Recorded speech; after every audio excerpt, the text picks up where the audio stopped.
Welcome back to day 2 of our webinar series. Today we'll have Yvonne to share with us about oral motor. So she will talk about the development of oral motor skills and how it will link to feeding and speech development. And then she will also share about some of the strategies and some of the activities that we usually do in our oral motor program.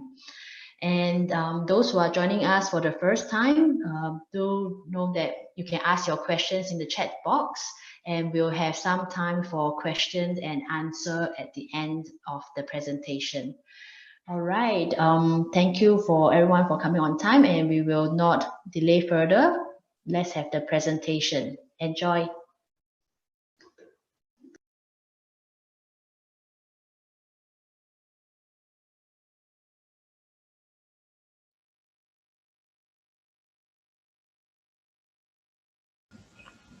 Hello, good morning. Thank you for joining us today for our webinar presentation on oral motor.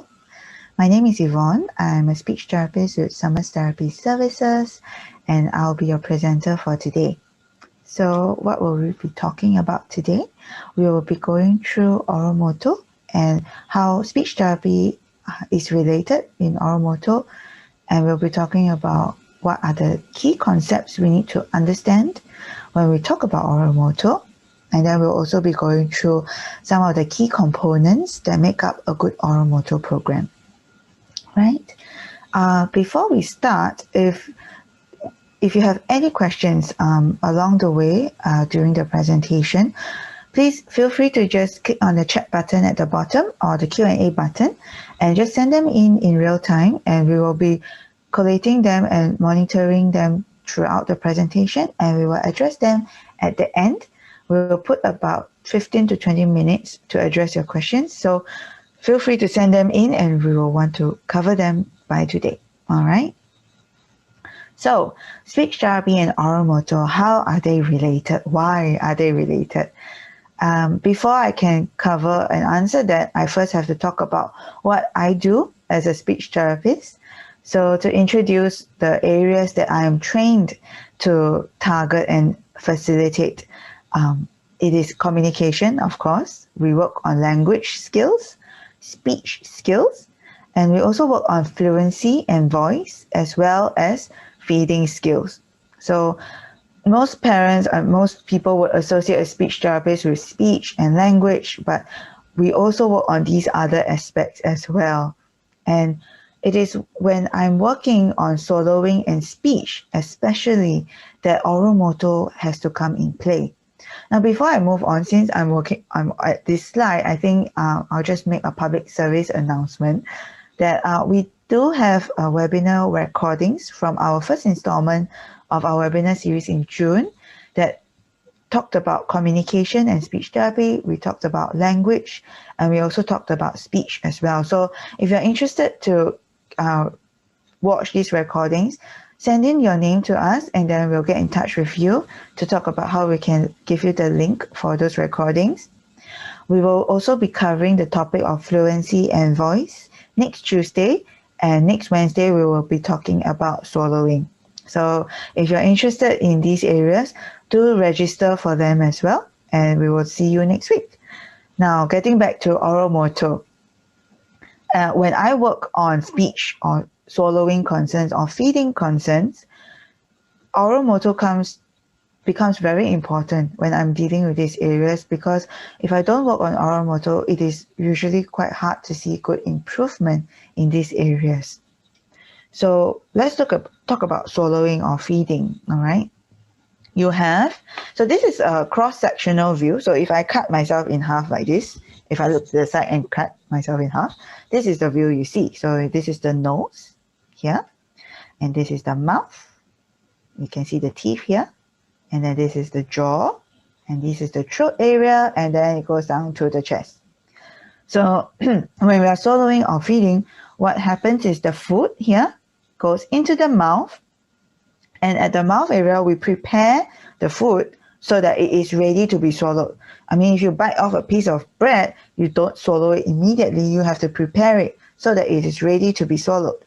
And that is what the mouth does in the swallowing process. The oral motor skills are involved in biting and breaking down the food so that it is ready to be swallowed. You have the throat area here involved in closing up the airway so that the food can go safely to the food pipe and not here in the windpipe in front. It goes down safely, and during this process, our breathing coordination is involved as well, as we pause our breathing for a while to breathe so that the food can safely go to the food pipe. Now, I don't need you to memorize or understand everything. What I need you to know is have a general appreciation of what is involved here. We usually work a lot on teaching our children how to chew up the food properly, to move it around in the mouth and prepare it properly before it is ready to swallow, and to make sure that when we are preparing it, the food does not come out of the mouth as well. So that's where the lips, your jaw, and your tongue are involved in the swallowing process. All right. Now, if we look at speech, we have breath support to support our speech. We have the voice involved in producing a sound. And then we have the mouth in moving the different parts of the mouth to the different areas that is needed to produce a speech sound. So if I say ooh, for example, I have to move my lips to produce the ooh. If I want to say E, I have to move my lips backwards to produce the E sound as well. So different areas of my mouth needs to move again to produce different sounds. And this is why in speech therapy, oral motor is required, because it is a movement of the muscles to produce the speech, and it is also the movement of the muscles to be able to prepare my food properly. So the common mechanisms are shared between them are the breathing muscles, the voice area, the voice box area, the throat, and the mouth area, which is your jaw, lips, and your tongue. And this is a common hierarchy that you will hear me talking about again and again later on when we talk about what we target in oral motor. So what is oral motor therapy? I've told you these are the mechanisms involved in swallowing and speech. We will often use oral motor therapy, which is actually a series of oral motor exercises to target the areas involved in speech or swallowing. So for example, the lips, the jaw, the tongue, the soft palate, the larynx, also the throat area, and the respiratory muscles, which is your breathing muscles. So it usually involves either a stimulation, sensory stimulation, or action, which means an exercise to these areas so that it can improve the functions. They will usually have an exercise, a muscle exercise, muscle stretching, or passive exercise, or sensory stimulation. Now here you may be going, how do we decide which one to target, what to target? Now this is where it is important to find a therapist who is trained in oral placement therapy. So oral placement therapy is also what we use at Summers Therapy Services a lot. We use oral placement therapy. It is a hierarchical based approach to improve your speech and feeding skills using these oral motor concepts. So you see here, these techniques focus on oral movement activities, and they combine it with tactile sensory approach using therapy tools that they came up with in Talk Tools to train and transition the muscle movements for speech and feeding as well. So it's not about just targeting random oral movements or oral exercises. It is based on a hierarchical approach. And what is it based on? It's based on development as well. So we don't develop this hierarchy out of thin air. It all goes back to how our oral motor system develops and what is the oral motor skill required for feeding and for speech. And this is why, as a speech therapist, when I work on feeding, for example, I look at, okay, what is the foundational skill that is required and what is the motor skill required for that? So for example, if I want to work with my child on puree or munching action for a 7-month-old, I need to look at, okay, if I want my child to munch, what is required? The child needs to be able to do an up-down jaw movement. And if they don't have the up-down jaw movement, then I go back to the development of oral motor and I think, okay, before I can have this up-down jaw movement, is my head stabilized? Do I have jaw dissociation? Then I can talk about developing these.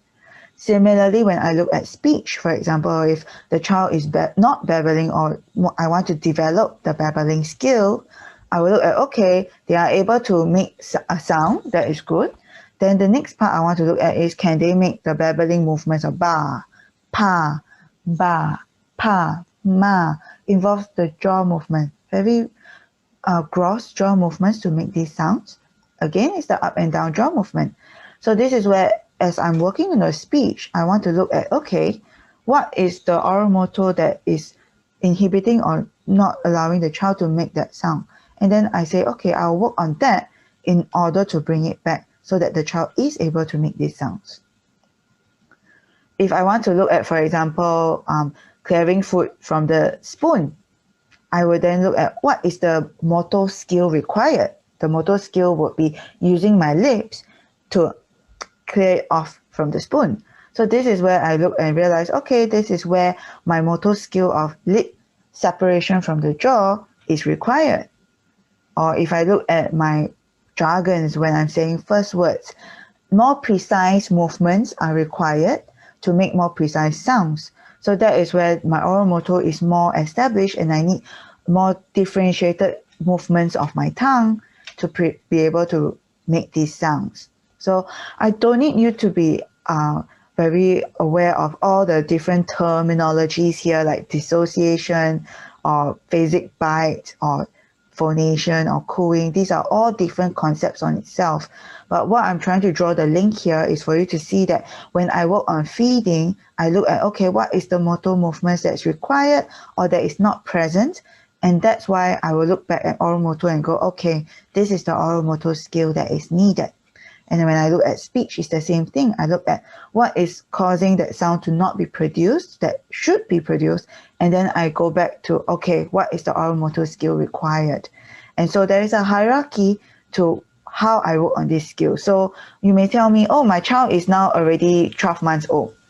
But if they are not having the ability to do jaw up-down movement, even though I know it may be a tongue movement that I want, then my hierarchy will go back to, okay, I need to work on the foundation first. And that is where OPT brings in a hierarchical approach to using oral motor exercises. We don't just jump straight away to the tongue before stabilizing, say, the jaw. All right? So this is where, as a speech therapy, I would bring in oral motor to target feeding and speech. All right? So the next portion, we'll be talking about some key concepts that I commonly bring up to parents as I work on an oral motor program. It may be a little bit confusing or tricky, so feel free to access the recorded version of this webinar and replay if you need to, and of course talk to your speech therapist about them. There is so much that can go on in these key concepts. I will do my best to explain them, but it's okay if you don't get them the first round. We need to go back to them again and again, and as you work on the oral motor program with your child, you will realize what these concepts mean as well. All right, so 3 big concepts that we'll be talking about is stability, dissociation, and gradation. All right, so let's talk about stability first. Stability, essentially, as the word suggests, is being able to be stable and not easily moved. So when I talk about a person who is sitting down, if you're sitting down, you're probably a lot more stable than if you're standing on your tiptoes. If I come and push you, you're not so easily moved about if you're sitting stably. But if you're standing on your tiptoes or trying to reach something and I push you, you're more likely to fall over. So that's what I mean by stability. And we talk about stability when we look at the oral motor components as well. So you will hear me often talk about the jaw, the lips, and the tongue. So if my jaw is not stable, if I want to say an E sound, for example, I may not have the stability to keep it there. And I may want to hang my jaw open, E. And when that happens, I cannot maintain the E sound, I'll go E. And if I'm not stable in my chewing, my jaw may move around. So I have a stable jaw, so I will be going in an up-down movement. But if I don't have a stable jaw, I may be going left and right, and I may get tired after a while because I'm trying to make my jaw stable enough to chew. And that's where you may have children who are like, oh, I don't like to chew solids, only like to eat porridge. So stability of your oromotor muscles or oromotor components are important to as a foundation, because without stability, we cannot talk about dissociation and we cannot talk about grading. So when I'm able to keep my jaw stable, my head stable first, so that my jaw can be stable, then we can talk about, for example, dissociation. Now, dissociation is the ability to move one part of the body without moving another. So, for example, if I want to bend my elbow, like this, I'm not moving this part of my arm, I'm only moving this part. So I'm able to dissociate this part of my body from this part of my body. Similarly, with my face and my jaw, I'm able to dissociate. For example, I can move my jaw, I can keep my jaw still, and I can move my lips back. If I put my hand here, I realize I'm not moving my jaw. When I do this, if I'm moving my jaw up and down, that is moving my jaw and moving my lips at the same time.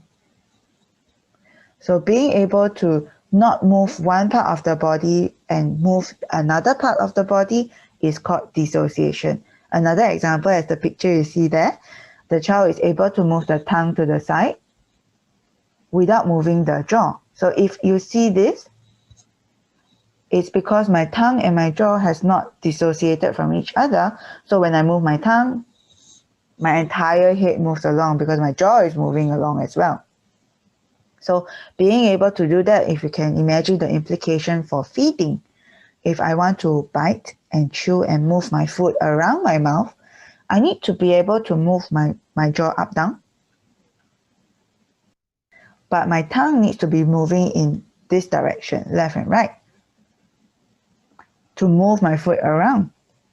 So if I'm not able to dissociate and separate the movement, I'm going to have problems with eating solid foods.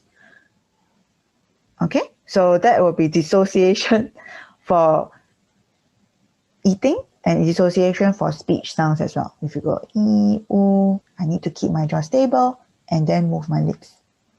All right. The next one, we are talking about gradation or grading. So this is the ability to move in a controlled and segmented manner. What this means is I'm able to move, for example, my hand again. If I want to move my hand this way, I can move it halfway or I can move it all the way. Moving it up, up, up in a segmented manner requires me to grade how much movement is required. If I don't have gradation, if I don't have grading, I will just move all the way.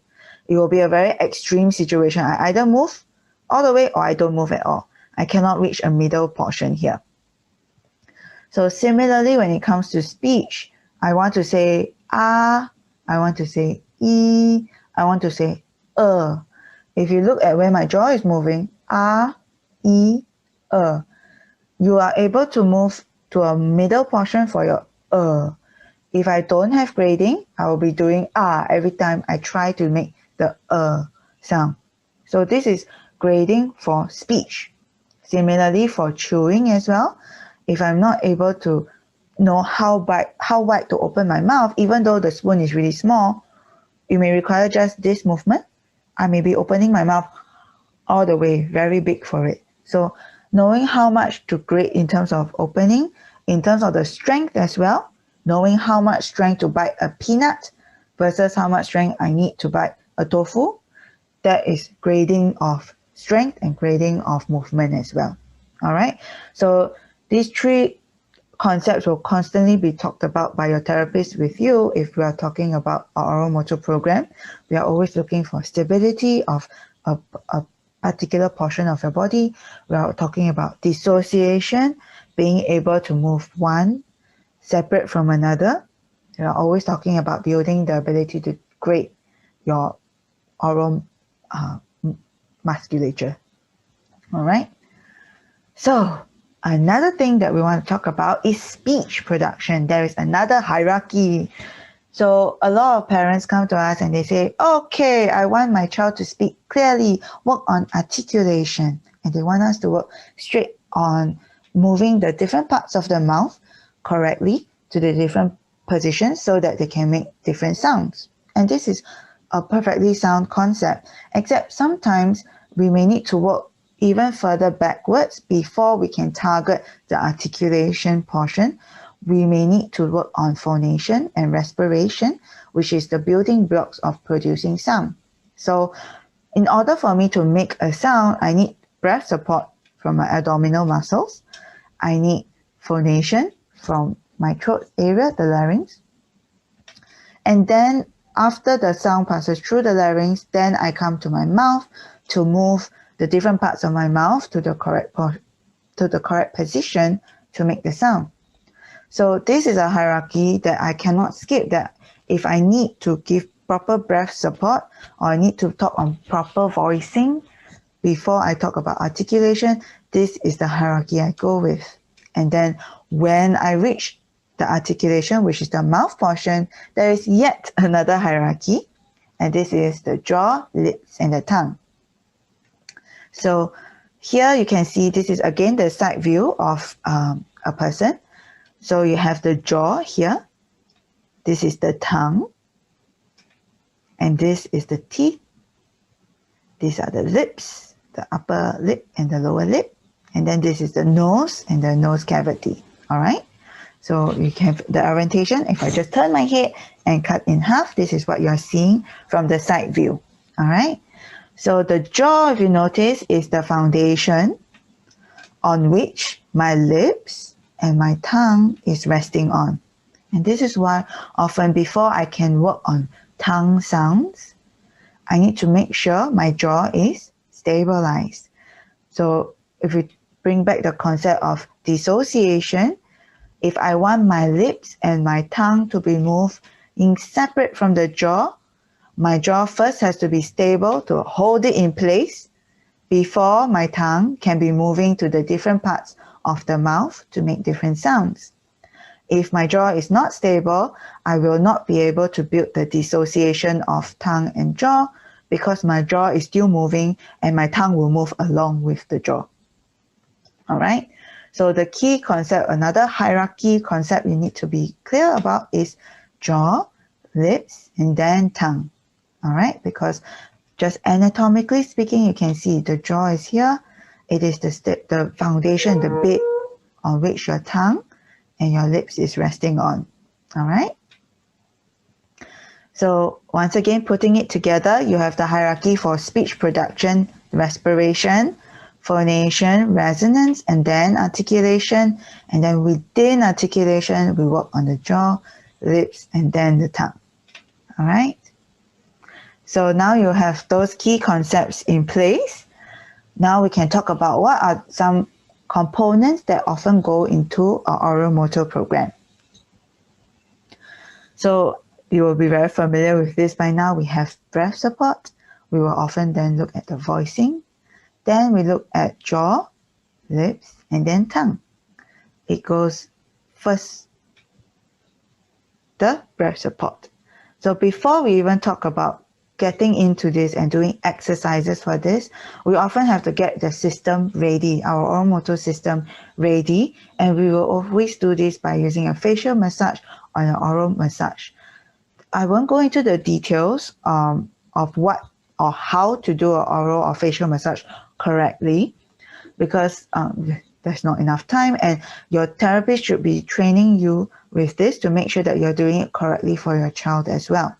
What the point of facial and oral massage is to actually optimize the sensation and the muscles of the face and the mouth area so that you are ready for the exercise. It's sort of like a warm-up. Before you do an exercise, you do a warm-up. Similarly, before you do exercise for the oral motor area, we sort of warm up and get the area ready for the oral motor exercises.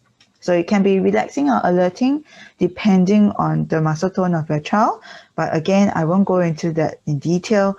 please consult your therapist to know what type of massages you need to be doing to be prepared for your oral motor exercises. All right. So breath support, again, the foundation of your oral motor program usually starts with breath support. It is the starting point for producing a sound. We need to be able to coordinate how to inhale and exhale with our own conscious thinking. So you need to be able to consciously control and say, I'm going to exhale and blow. I'm going to control and make my air come to the mouth. A lot of our children with apraxia face this difficulty because they are breathing in the automatic system. But when we think about controlled breathing and wanting to direct air to the mouth, this is where they need some support for breath control and breath support. And then after we know how to then direct the airflow to the mouth area, do we know how to grade this air support? So for example, I'm able to grade that in order to say a speech, a sentence that is long, I need to take a bigger breath and I need to spread out my breath so that I'm able to support a longer speech stream. If I don't have graded control, it is extreme. I either just release all my air or don't release any air at all. So I'm not able to slowly release the air, and that will result in sometimes children speaking in short bursts like that, and they may speak very fast because they have so many words they want to say, but they're trying to say it within that short breath support that they have. So the foundation point of our oral motor program may look at breath support for these various reasons, right? And now with breath support done, we are looking at voicing. So how does voicing happen? So voicing happens when our vocal cords move and vibrate with air being blown through them. So this is a view of my vocal cords from the top. So if I cut my throat open this way, sideways, and I look from the top, this is what I'm seeing down my throat. All right. So you are seeing the space here in between. So this white portion here you see here, this is the vocal cords. And these vocal cords are open when breathing because air is coming through them, in between them when we are breathing, so that, well, essentially you can breathe.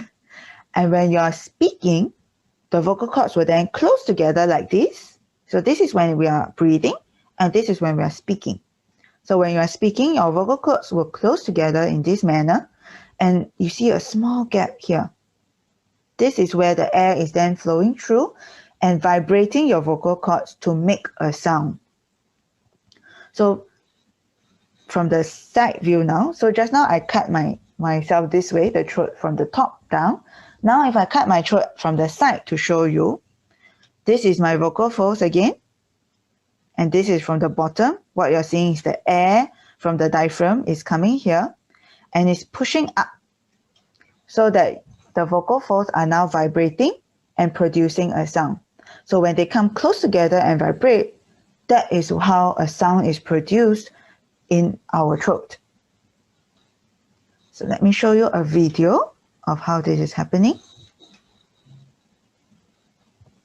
So this video is actually taken from YouTube. You can check it out as well if you would like to have it again. So this is where you are going. We are orientating from the top. And then this is when you are opening very, very large for heavy breathing.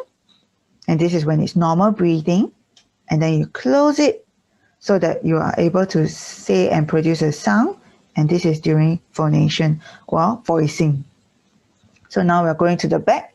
And from the side view, you are seeing the vocal cords. And you see the air coming from the bottom. And then as it goes up, you can see it is blowing and the vocal cords here, they are moving. And that is where air is happening. So you see, ah, ah, ah, ah. This is what is happening when you're voicing. Again, from the top, ah. This is the sound that is happening for this movement. Okay, so that is why you can see now that when we talk about oral motor program, before we can talk about producing voice, we need to talk about air support. you need the air to be able to be flowing here so that you are able to vibrate the vocal cords and produce the sound. All right? So you need to be able, in voicing, be able to close your vocal cords together to produce the sound that is needed. And the next one we will look at is the jaw. So in a good oral motor program, we'll look at the jaw as the foundation first before we move on to any other part of the articulators in the mouth. So again, for speech, it is important to be able to go E and A. Your jaw needs to be able to move to the different positions, not just E and A, but these are the two extreme positions. You can feel your jaw moving E, A.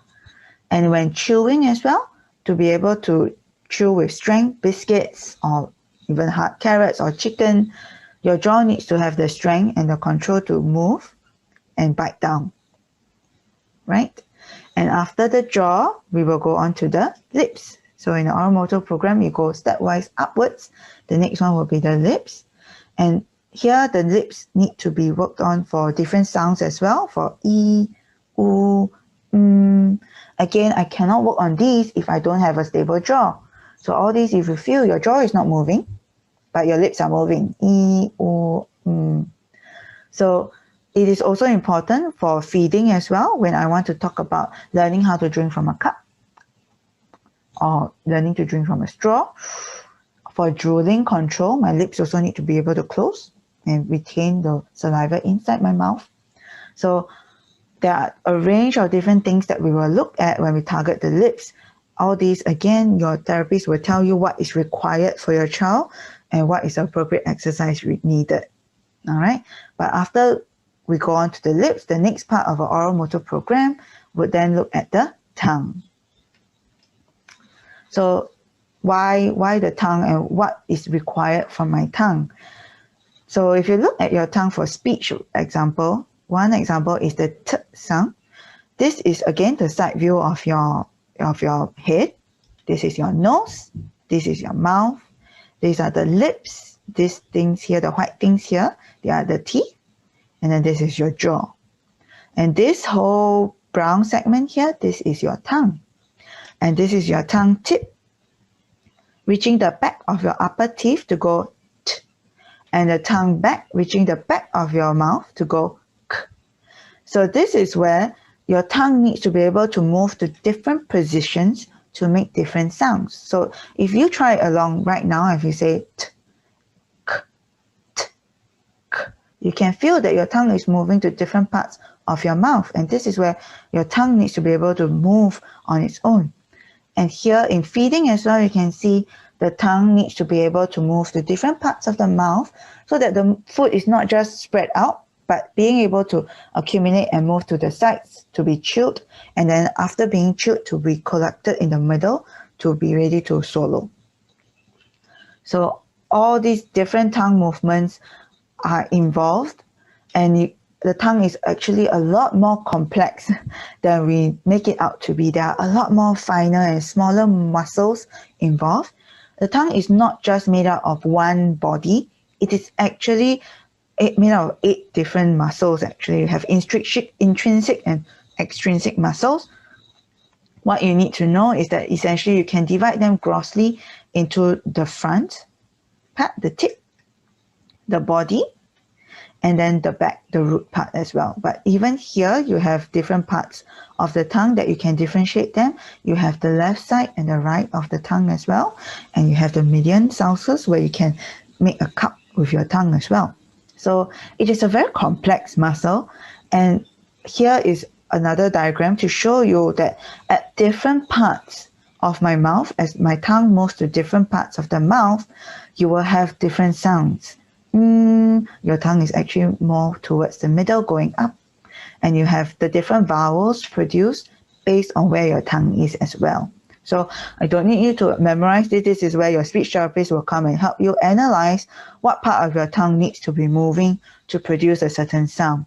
But what I want you to appreciate is that our tongue is a very complex muscle that is not just one piece of flap in our mouth.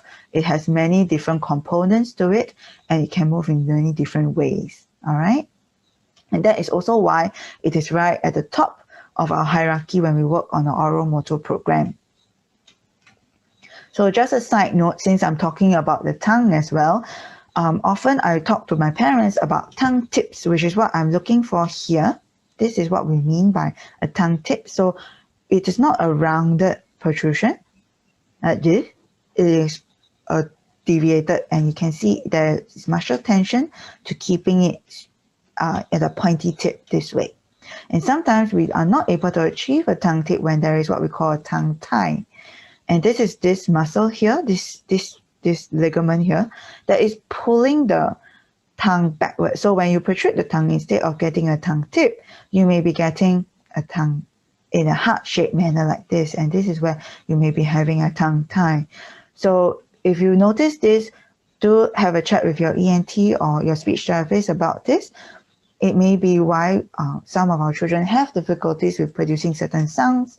It can even affect breathing and the jaw development as well. We have no time to talk about that now. If you're interested, please talk to your speech therapist about it. There is a whole literature about tongue tips and ties for this. All right. So what I want you to take away from this is essentially the components mainly for an oral motor program. We have the breath support as the foundational base. Then we bring up to phonation, producing a voice. Then we can talk about jaw, and then we talk about the lips. And then after that, we talk about a very complex muscle in our mouth, the tongue. All right.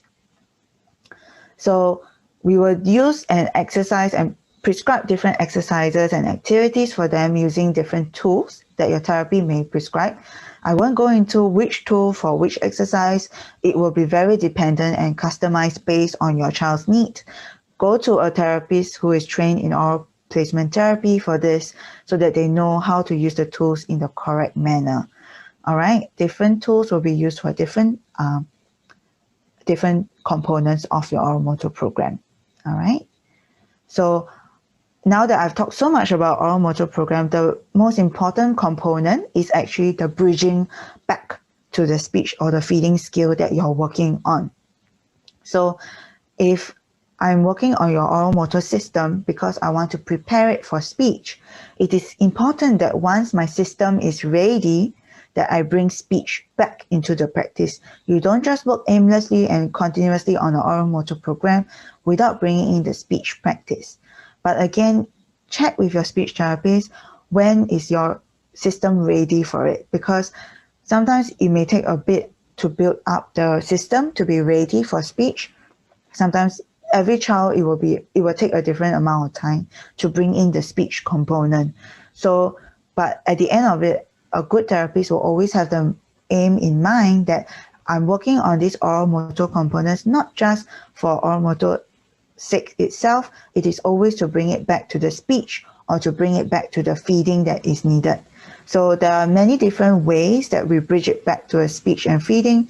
This will be depending on what you're trained in. At Summers, most of us are trained in the prompt technique, and we are very much familiar with using apraxia apps and apraxia programs to link back the speech component into your oral motor program. So that is it for today. I hope you understand why we do different exercises in an oral motor program, the basic foundations of it, why we work in a stepwise or hierarchical manner, and always be aware that you must always be bringing your oral motor program back to speech or back to feeding. If not, there is no reason to be working on it. And then again, there is no one size fits all. I wish I could tell you, oh, do this and that's it, everybody just do this. You really need to work hand in hand very closely with your speech therapist to know what is important and what to include in the oral motor program for your child. All right.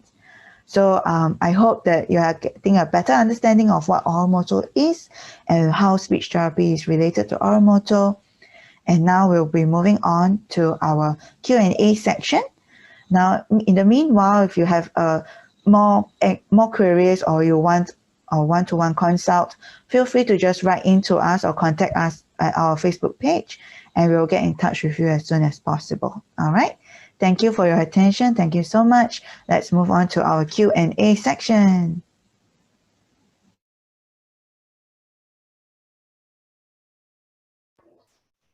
Hey, hello everyone. Hope you all had enjoyed the presentation. I'm sure there's a lot of new information and you all will need some time to digest. So do spend a minute or so to think about any questions you have and feel free to send them into the chat box. All right, let me look at some of the questions that I see here, and then we'll answer some of them. Okay, all right, there's this question that says, what are some of the exercises you would recommend for increasing jaw strength? Can we have Yvonne to share with us some of the exercises that you would recommend?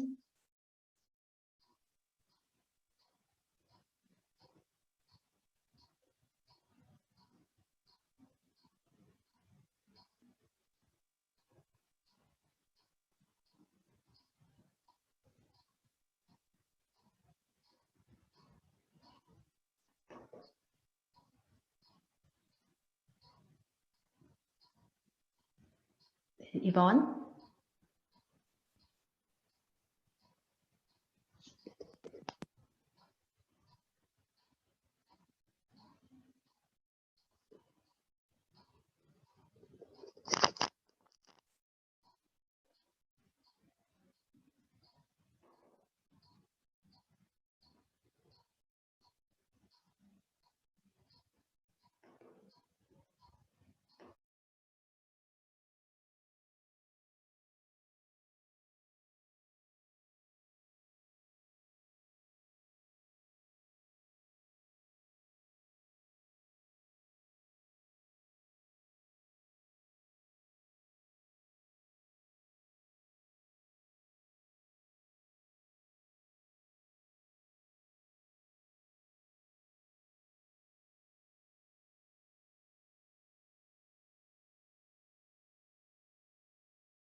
Okay, thank you. I see that has answered your question. Yes, I know you wanted a specific exercise. So now let's move on to the next question.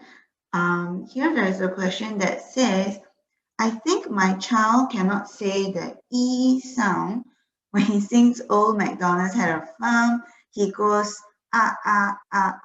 oh instead of the E-I-E-I-O.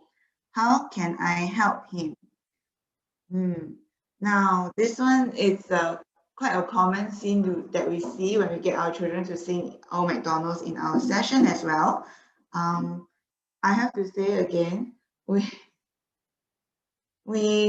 again will have to look at most likely the jaw. If you remember the hierarchy, we are looking at whether your child can go E and move the jaw up, and you have to open your jaw and go down. So that requires some control for the oral motor part as well. And to be able to control, move in a very controlled manner, E, R, slowly, you need that strength for the jaw part as well. Before we can even talk about your lips going backwards in a stretch like a smile, going E that way as well, showing your teeth. So there are certain components. It could be that the jaw doesn't have that controlled movement. It could be because of the stability. It could also be, if we are not talking about the muscle strength itself, it could also be about the coordination of going E-R-O in that sequence. A lot of children who have apraxia of speech do face a problem with sequencing speech sounds in that manner. So it may be that they can say E in another context, but then when doing Old MacDonald's, it may become difficult for them. So there are, again, different reasons why your child may not be able to do the E-R-E-R-O sequence. Again, it could be a sequencing or planning issue. It could also be that the jaw, or you may need some oral motor work there as well. So to, again, arrange an assessment, because oral motor, you do need a trained eye to have a look and see how it's going. All right. Hey, yeah, thank you, Yvonne, for sharing more about why the child may not be able to say the E sound. I think there's many reasons, and it's better to get an assessment for a speech therapist, because when we look at a child, we don't just look at the neck up, just the mouth area or the jaw or the tongue or the lips. We look at the child as a whole. So when the body is not ready, you may have difficulties doing some oral motor movements, saying some of the sounds that will, when we look at the child as a whole, then we can analyze and see what is the underlying reason for difficulty in making that sound. Okay. Next one. All right. There's another question. My child cannot chew hard food like apple. Will oral motor therapy help? Okay, that's a very good question. Definitely it will help, but we will always need to work with the food, not just the oral motor exercise. Because when you think about it, when you use oral motor tools like the chewy tubes or the massager and things like that, there's no taste to it. So we have to find out why your child is unable to eat hard food like apples, whether the child has got a sensory difficulty. He or she cannot process the taste, the smell, the grainy texture, or whether it is because he doesn't have enough jaw strength to chew on that apple. And also whether the child has got adequate tongue movement to keep the food to the molars and to continue chewing. When you chew, you actually have to put the food on your molars and keep the cheek firm so that the food will not fall into the cheek or fall back onto the tongue. So that's a lot of muscles that's needed, a lot of coordination. And also, when we look at chewing apples, we are not just thinking about strength, we are also looking at endurance. Because when you chew an apple, you don't just bite down once and then you swallow. You have to chew several times. And when it's tired on one side, you may have to go back to you have to use your tongue to push the food to the other side and keep chewing.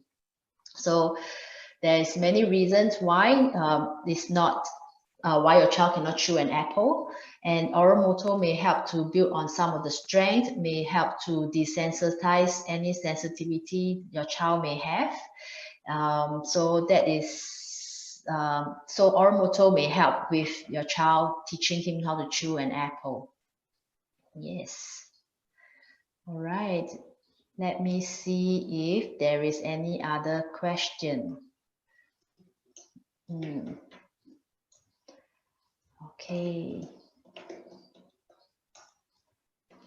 Wow, quite a few questions. Let me go through and see which one we can have the answer.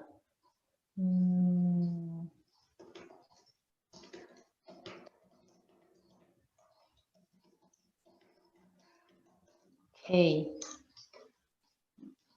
The next question is, how does the tongue tie affect tongue movement? Let's see if we can have Yvonne answer that.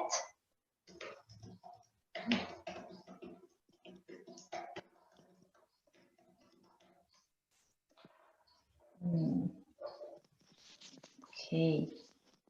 So a tongue tie will affect tongue movement in terms of being able to come out and move around the mouth. Remember how we talked about the slide where that your tongue needs to be at different positions in the mouth to be able to. If a tongue tie is pulling my tongue back down to the bottom of the mouth, I may not be able to move out, in, left, or right, or up, down as well. to make the sound as precise as it can be. So a tongue tie can affect the tongue movement by reducing how much or how quickly it can go. And it can also, but sometimes it can also be functional and you are able to move it to the place as well. So it really depends on the nature and the position of your tongue tie as well. I hope that answers the question.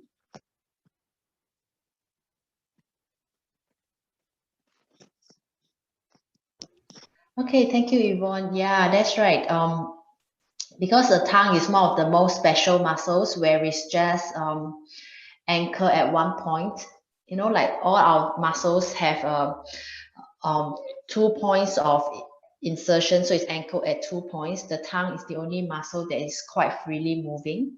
So if you have a tongue tie in front here, then the movement will definitely be affected. Yes, now the next question. My child does not like me to touch his face. How can we do oral motor exercises? That's a very good question. So we can have Yvonne to share more about that. So this is indeed a very good question. I do face this quite often actually working with my children. Some of them do not, they are what I call defensive to touch on the face. And we can still do oral motor exercises, but we will start with what we call desensitization. So we will try very much to introduce different textures and get them to be used to what we are doing. Another approach is also to definitely communicate with your child. Sometimes we just need to know what is going to happen. If I come to you and I try to put my hand in your face without telling you what I'm trying to do, it will be very scary. So that's why we may need to let our child know what we're doing, and we also need to start on a desensitization program for the face so that they can have a less defensive approach to people touching their face, and then we can go into the mouth as well. So we can definitely still do the oral motor exercises. We might just need an extra part in the beginning before we start the oral motor exercises to get them to be more accustomed to us touching their face. I hope that answers the question. Yeah, that's right. I always tell parents that once for a parent of a child with very sensitive face or the head area, I always tell the parents we need to intensively desensitize. And once we have that breakthrough and the child can accept our hands on the face, our tools in the mouth, that's when you can see a lot of progress. All right, so I think now we can answer another question. Let me see. Okay, just what is the difference between oral motor and motor planning? Yay, awesome. Good question. Very good question. Can I have Yvonne to share more about that? Oral motor, when I talk about oral motor, I'm talking mostly about the movements of my face. So being able to open my mouth and go ah, being able to close and say e. So that is the muscles about the face. Motor planning, we are talking about more from the brain. So the brain will form a plan. For example, if I want to say ah, the brain will have to say, okay, my jaw, you have to open bigger. And then the voice you must turn on to say ah.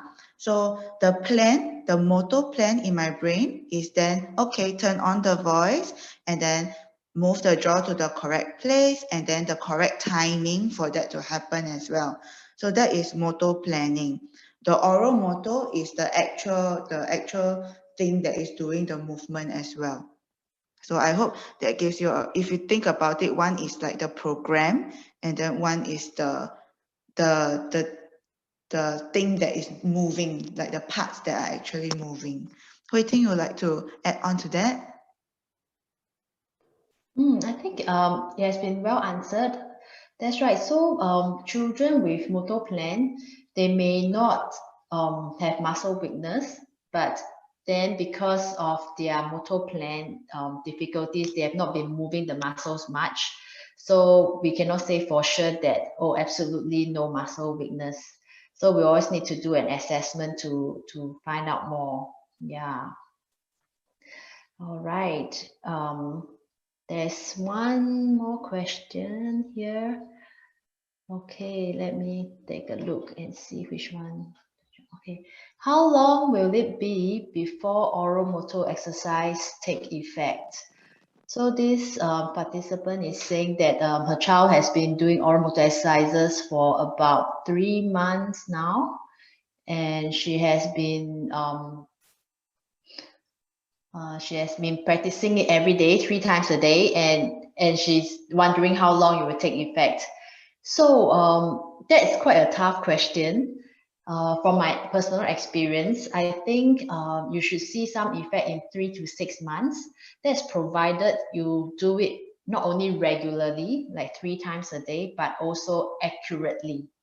All right. So when I teach a child, a parent or a caregiver or fellow professionals how to do exercises, I'm very particular because if you don't do it accurately, you would teach the error movement. So you teach the wrong movement, and that's going to make things worse. So a very good example is chewing. So when we do chewing practices, some parents think that, oh, we just put the chewy tube in the mouth and the child can chew and bite up and down and that's it. But that's not what we are looking for. When you think about child chewing, we want a jaw to be really aligned. So when we say alignment, we are looking at whether the line of the upper front teeth and the lower teeth are matching. Okay, so if you can chew like this and go like 100 times, it's useless. Okay, so you do, it's not going to be helpful. It's only helpful when you do a good straight bite down. Okay, and if you do that consistently, accurately, then you can see an increase in jaw strength and jaw stability within 3 to 6 months.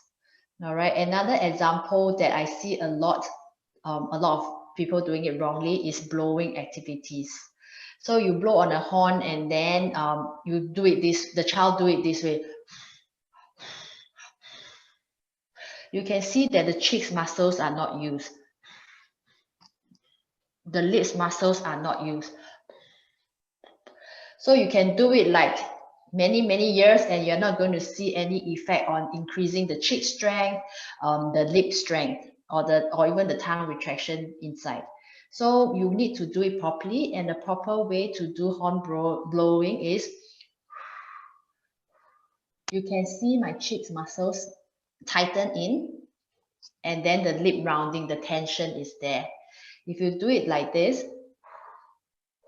you can see the effect pretty soon. Yeah, because it is done accurately. So that is more important than you do it like 10 times a day and then you do it wrongly as compared to 3 times a day where you do it accurately. So coming back to the question, how long will it be before oral motor exercises take effect? So one thing that's very important is frequency. Do it at least 3 times a day, and then another important factor is accuracy. Make sure you do it properly. Yeah, so for us, we always encourage parents to do the exercises, take a video and then send it to us, and then we'll review. So we don't want the child to go home and practice it for a week and then come back and realize that it's done wrongly. So the child will have learned an error pattern within that week, or the child will have wasted time learning the correct pattern. Yeah, so in between we say, okay, you go home and practice tomorrow or later in the evening, take videos and send it to us. So if you do it regularly and accurately, we'll expect results in 3 to 6 months. Yep. And then for that, I think I'll just like to answer another question that parents often ask me is, when can I have speech once I started oral motor therapy? Yeah, just want to re-emphasize what Yvonne has shared, that we will always want to transfer the skills back to speech practices, because oral motor exercises is not going to give us speech. There's absolutely no evidence to show that. And if your therapist tell you that, oh, you just do it, and one day you get speech, no, that would take a miracle for it to happen. All right, so we need to transfer it to speech as quickly as you can, you know, as fast as you can. So I hope that answered the question. All right, I think we are right on time at 12 o'clock. So this is the end of our webinar. We'll be around for a little while more. If you have any questions or you need any other information, feel free to put in the chat group. Otherwise, that's it for today. And we will see you all next week, Tuesday. We are going to talk about speech and fluency and voice. So about the two different qualities of speech production. All right, see you then. Bye. Have a good week.